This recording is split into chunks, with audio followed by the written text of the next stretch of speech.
বড় বৌমা, বড় বৌমার সর্বনাশ হয়ে গেছে। ওদিকে কি হয়েছে? আমি দিদিকে খবরটা কি করে দেবো সেটাই বুঝতে পারছি না। দিদি এমনিতেই অসুস্থ, খবরটা পেলে তো আরো অসুস্থ হয়ে পড়বে। বড় বৌমা, মেশাদু কি হচ্ছে? তুমি এত ভয় পাচ্ছ কেন? ডোডো শ্যামা ফোন করেছিল। কি হয়েছে? বেনারসে কিছু গন্ডগোল হয়েছে? বড় বৌমা, কৃষ্ণাকে কে বা কারা কিডন্যাপ করেছে।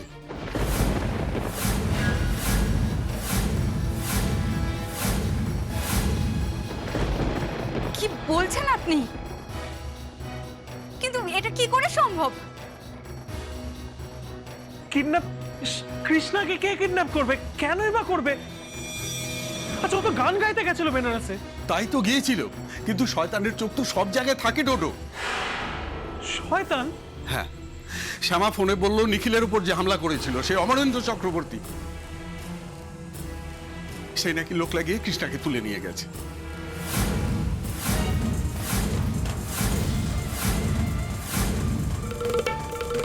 লোকটা এত ভয়ঙ্কর হতে পারে আমি তো ভাবতেই পারিনি। এ তো হওয়ারই ছিল।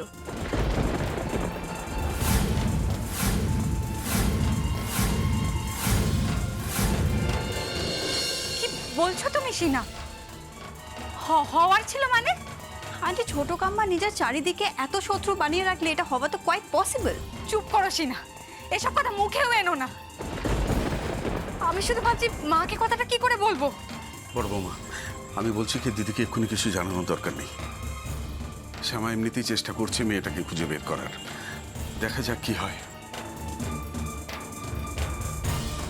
কৃষ্ণাকে কিডন্যাপ করে নিশ্চয়ই কিডন্যাপার কিছু একটা চায়। সেটা কি? ছোটকাকে পেতে চায়, তাই তো?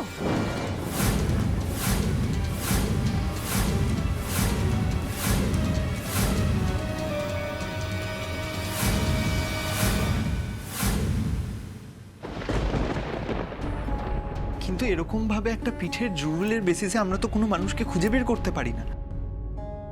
আর এরকমটাও নয় যে একটা মানুষের পিঠেই ওরকম জুড়ুল থাকবে। মা, আমার কিন্তু মনে হচ্ছে চাচির কোনো ব্যবস্থা করা দরকার, নইলে উনি আপনার ছেলের খোঁজ ঠিকভাবে দিতেই পারবেন না।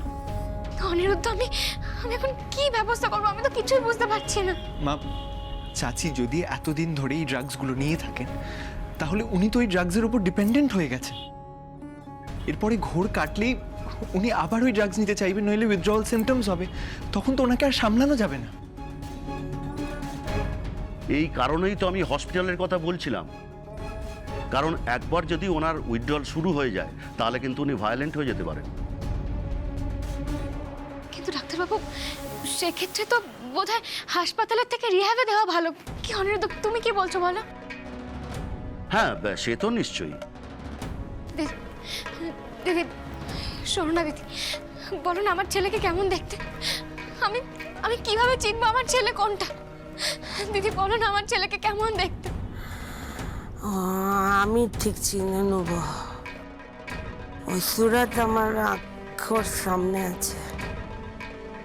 শিবা, শিবা, আর কোনো উপায় নেই আমাদের কাছে। লোকাল পুলিশে খবর দে বাবা। দেখ, দিদির না হয় একটা ব্যবস্থা করা যাবে, কিন্তু কিন্তু তার সাথে সাথে তো আমাদের কৃষ্ণাকেও খুঁজে পাওয়াটা দরকার। ওকেও তো আমাদের খুঁজতে হবে। কিন্তু মা, অমরেন্দ্র চক্রবর্তী যে বলল বাবাকে না আনলে উনি কিছুতেই কৃষ্ণাকে ছাড়বেন না, আপনি কি সত্যিই বাবাকে খবর দেবেন? মেয়েকে যদি সুস্থভাবে ফেরত পেতে চান, নিখিল চৌধুরীকে আমার হাতে তুলে দিন, না হলে কিন্তু আপনার মেয়েকে আমি শেষ করে দেব।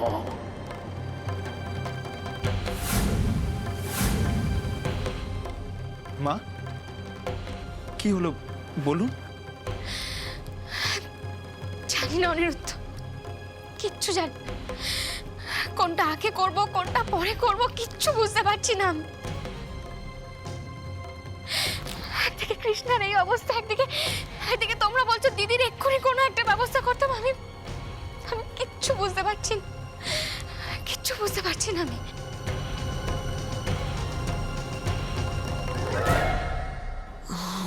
ওকে দেখলেই আমি চিনতে পারবো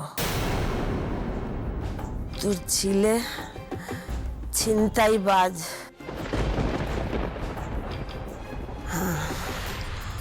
লখনৌতে ওর ডেরা আছে।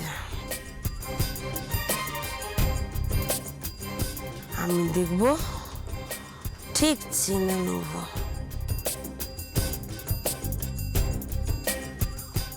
ম্যাডাম, ওনাকে এক্ষুনি কোনো রিহ্যাব বা হসপিটালে পাঠাতে হবে, নাহলে কিন্তু ওনাকে সামলানো খুব মুশকিল হয়ে যাবে।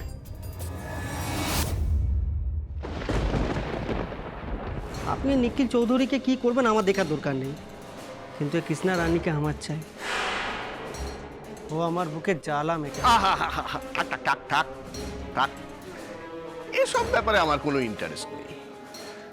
আমার ইন্টারেস্ট শুধু নিখিল চৌধুরীর ব্যাপারে। নিখিলকে আমি হাতে পেয়ে যাব, ব্যাস। তারপর তুমি এর সাথে, এর পরিবারের সাথে যা খুশি করো, তাতে আমার কোনো মাথা ব্যথা নেই। বাট কাঞ্চন, আবার একটা কথা বলছি, কৃষ্ণা যেন এখান থেকে কিছুতেই পালাতে না পারে। আর ও যদি কোনোভাবে এখান থেকে পালিয়ে যায়, তাহলে তোমার হালাত কিন্তু আমি খারাপ করে দেব।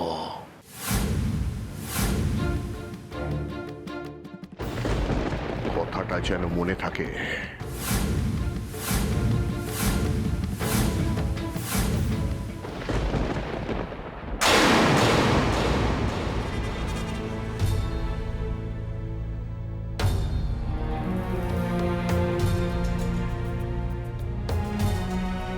দেখা মেরে বুলবুল, এই নসিব কেউ বদলাতে পারে না।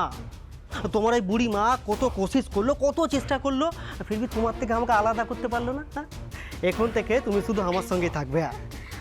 কিন্তু তোমার ওপর আমার খুব গুসা হয়েছে। হ্যাঁ, কেন কি তুই আমাকে ছেড়ে ওই শহরের ছেলেটাকে শাদি করে নিলি, ফালতু ফালতু লাইফটা রিস্ক করে দিলি। হ্যাঁ, এখন আবার আমাকে গিয়ে ওর পেটে ছুরি ঢুকিয়ে আসতে হবে। হ্যাঁ,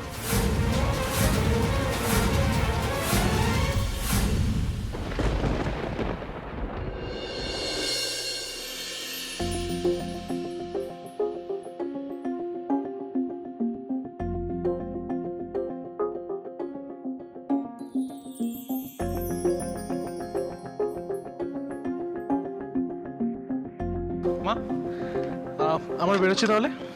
ও মা, তোরা নেমে এলি, তোদের বাবা কোথায়? যাবে না অফিস? আঙ্কেলকে আমি যেতে বারণ করেছি আন্টি।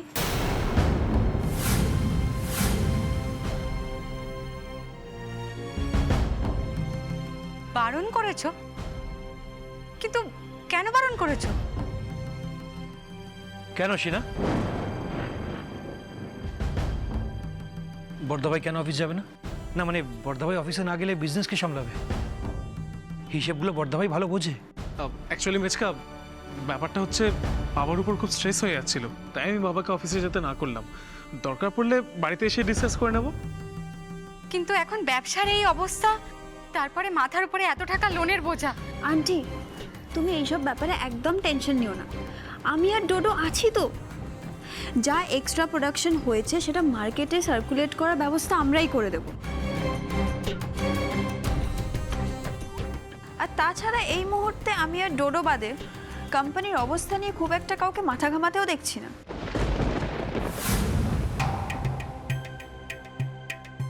এসব তুমি কি বলছো শিনা? ভুল তো কিছু বলিনি আন্টি। ছোটকা সব ছেড়ে নিজেকে বাঁচাতে কোথায় লুকিয়ে আছে সে তো কেউই জানে না। ছোট কামার নিজের ছেলেকে খুঁজতে আর মেয়েকে গান গাওয়াতে বেনারস গেছে। আমি আর ডোডোই তো এখন সবটা দেখছি। ভেরি গুড, খুব ভালো। দেখো আমি বাড়িতে আছি ঠিকই, মানে আমার তো পথটা একদমই আলাদা তোমাদের থেকে, তুমি ভালো করেই জানো। তবে তোমার যে কোনো হেল্পে আমাকে বলো, আমি তোমার হেল্প করবো। আমি সবসময় আছি।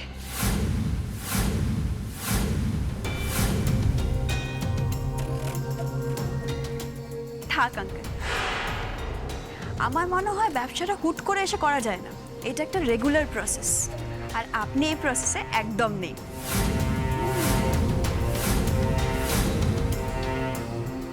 আপনি যেরকম স্পিরিচুয়াল ওয়ার্ল্ডের মধ্যে আছেন ওখানেই থাকুন, ওইটাই আপনার জন্য বেস্ট।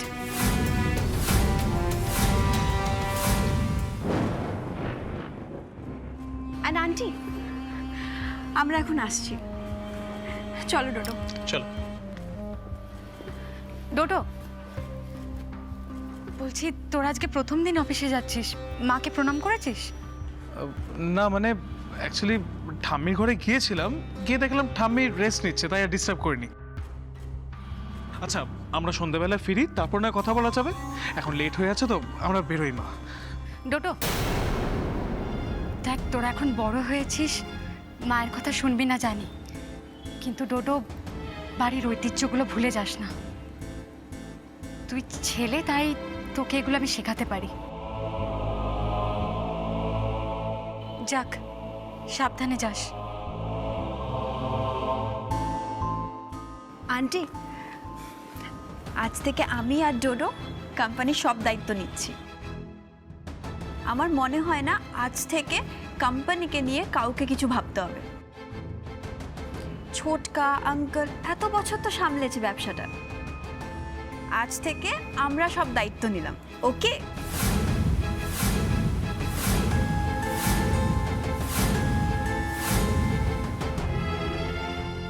তুমি এসব নিয়ে এত ভেবো না তো, বরং এত বছর পর ছেলে বিদেশ থেকে ফিরেছে, ওকে ভালো ভালো রান্না করে খাওয়াও।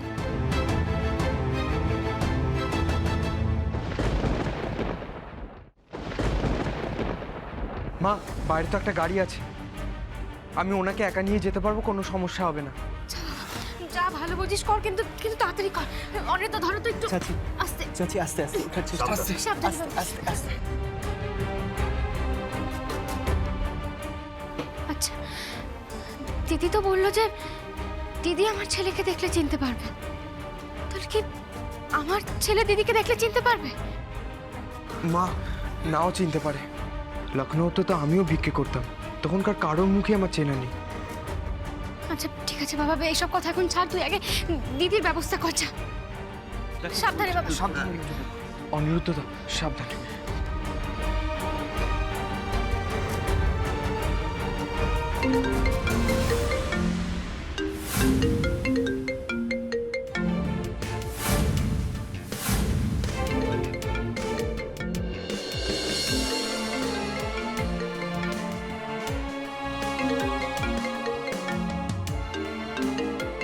কার ফোন বেটি? মহারাজজি, ওদের বাবার ফোন। আর আমি ছোট কর্তাকে কোনোভাবে বলতে পারবো না যে কৃষ্ণাকে কিডন্যাপ করে নিয়েছে, না হলে যে কোনোভাবে এখানে চলে আসবে। আর যদি একবার এখানে চলে আসে, তাহলে অমরেন্দ্র চক্রবর্তী ওকে ছাড়বে না। না না, আমি পারবো না। ছোট কর্তাকে এই বিপদের মাঝে আমি কোনোভাবে টেনে আনতে পারবো না।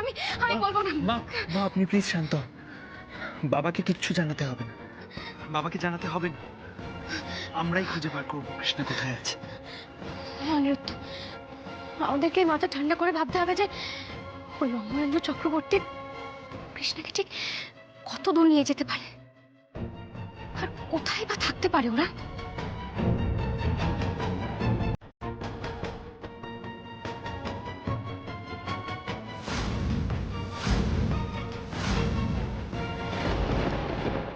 শয়তান, তুই ওর কিচ্ছু করবি না।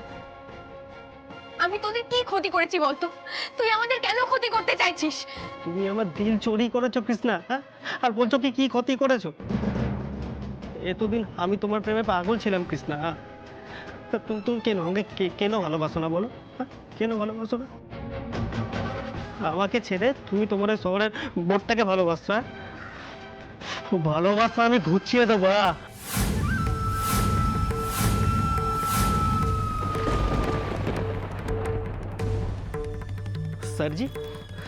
স্যারজি, তোর বাপকে খতম করে দিলে, আমি তোকে নিয়ে মুর্দাবাদ চলে যাবো। হ্যাঁ, ওখানে গিয়ে আমি আর তুই একসঙ্গে থাকবো।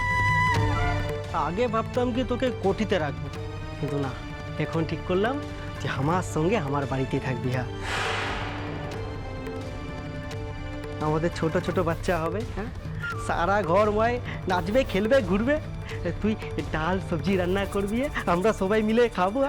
কত মজা হবে, কত মজা হবে কৃষ্ণা, কত মজা হবে।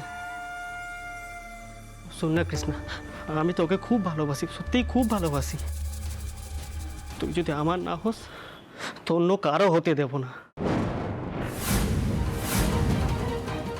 তুই যদি দিল থেকে আমার না হোস তো তোকে ভি তোর বাবার সঙ্গে ওই গঙ্গা মাইয়া জলে ভাসিয়ে দেবো। হ্যাঁ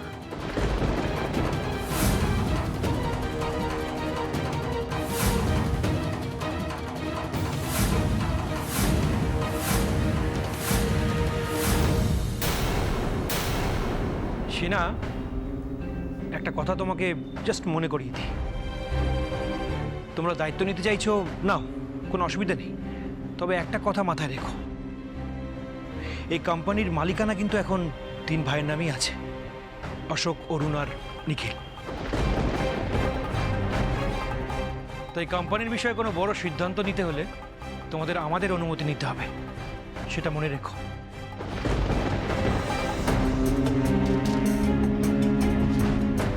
বুঝলাম, কিন্তু ব্যবসার ক্ষেত্রে তো চটজলদি কিছু ডিসিশন নিতে হয়, রাইট? সেই ক্ষেত্রে আপনাকে যদিও বা পাওয়া যায়, ছোটকাকে কোথায় পাবো? সে তো দেশেই নেই। সেই ক্ষেত্রে তো সিদ্ধান্ত আমাদেরকে নিতে হবে, তাই না?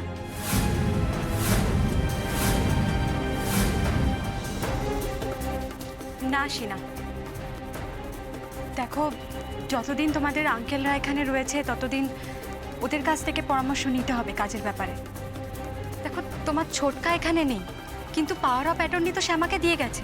তাই জরুরি কিছু বিষয়ে যদি কথা বলতে হয়, শ্যামার সাথে আলোচনা করে নিও, কেমন?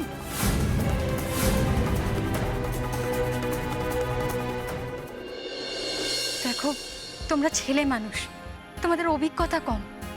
যদি ব্যবসায় কোনো ভুলচুক হয়ে যায়, তখন কিন্তু মস্ত বড় বিপদ ঘটে যাবে। আর নতুন করে কি ভুল হবে আন্টি? এই কোম্পানিকে নিয়ে যার যা যা ভুল করার ছিল সে তো হয়ে গেছে। অ্যান্ড এখন এই কোম্পানিকে বাঁচাবার জন্য কিছু ড্রাস্টিক স্টেপস নিতে হবে। এখনো এই কোম্পানিতে দাদুর আমলের কিছু লোকজন বসে বসে মাইনে পাচ্ছে। সবার আগে তাদেরকে সরাতে হবে, খরচা বাঁচাতে হবে। প্রোডাকশনের কোয়ালিটি, প্যাকেজিং, এসবে খরচ বাড়াতে হবে। এসব নিয়ে যা যা করার আমরা করছি, যাতে মার্কেট থেকে দামটা তুলতে পারি। এনিওয়েজ, এসব কথা তোমায় পরে বলবো, এখন আমরা আসছি আন্টি। চলো ডোডো, লেটস গো।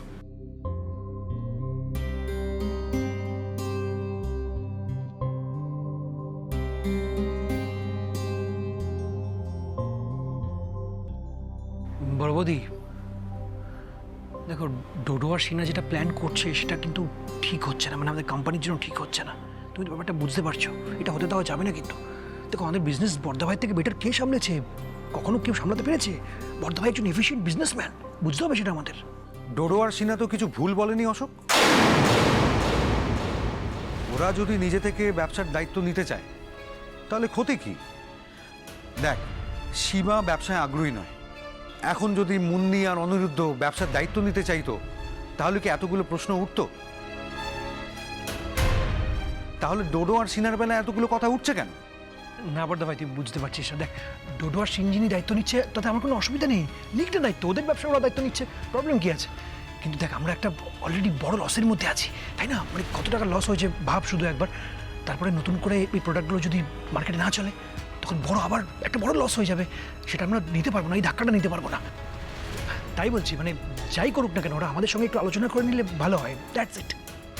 তোমরা এখন এইসব নিয়ে কথা বলছো, ওদিকে শ্যামাটা কি করছে কে জানে। আদৌ মেয়েটাকে খুঁজে পেলো নাকি তাও তো জানি না।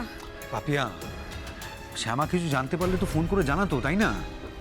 আচ্ছা শোনো না, হ্যাঁ গো, তোমাদের তো অনেক চেনা জানা আছে, পুলিশের কোনো বড় কর্তার সাথে ওখানে কথা বলে দেখো না। দেখো, আমরা যদি এখানে বসে শ্যামাকে কোনো হেল্প করতে পারি কত ভালো হয় বলো। হ্যাঁ, ঠিকই বলেছো, আমি দেখছি কি করা যায়। শ্যামার কপালটা ভাবো, দুর্ভোগের শেষই নেই। গেল ছেলেটাকে খুঁজতে, এদিকে মেয়েটাকে হারিয়ে বসে আছে। বুড়িকে নিয়ে তো গেছে, ওখানে আবার শিবাও আছে। চিনে ফেলতে পারবে কি? অবশ্য ওকে যে ওষুধ খাওয়ানো হয়েছে, চেনার কথা না, স্পেশালি এতদিন আগেকার ঘটনা। না না, চিনবে না মনে হয়।